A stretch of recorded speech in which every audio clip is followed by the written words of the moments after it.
my best piece of relationship advice for great marriages, I've been a sex and relationship therapist for more than 30 years. And here is my thing that I think is the most underrated piece of advice is the 5 stages of apology. And what I mean by that is we all screw up. We all screw up, and it's about working together to forgive each other and to keep going, and that making a commitment to continue to go. Because if it's easy to throw in the towel, there are times when you want to strangle your partner and bury them in the backyard. But you need to commit. And what apologies do is they allow you to own it, to fall on your sword. And here's what I mean. 5 stages are, I screwed up. I hurt you. This is what I did to hurt you. These are the steps I'm going to take to make sure it never happens again.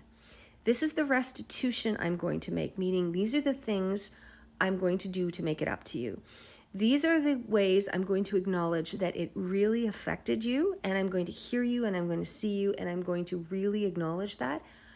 I'm really sorry. Now that's an apology. That's not, you made me do it, or something happened, or give an excuse. That's owning it. And if you can do that, that happens because relationships shift. And if you can't roll with that, that's what's going on. I only do sex and relationships, and I've really seen this over and over again. And so the truth is if you have a choice when somebody gives you a 5-stage apology, you can either forgive them and move on, or you throw them under the bus and call it a day.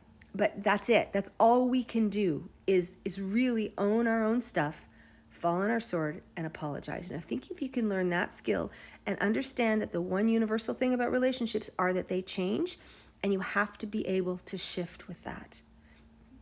That's what I think. And if you want to find out more, I run an over 40 date night group called over40connect.com, and I have a top-rated top 25 podcast called Turned On with Sue and John, any podcast platform, and I tell it like it is. I'm Sue, and I got more.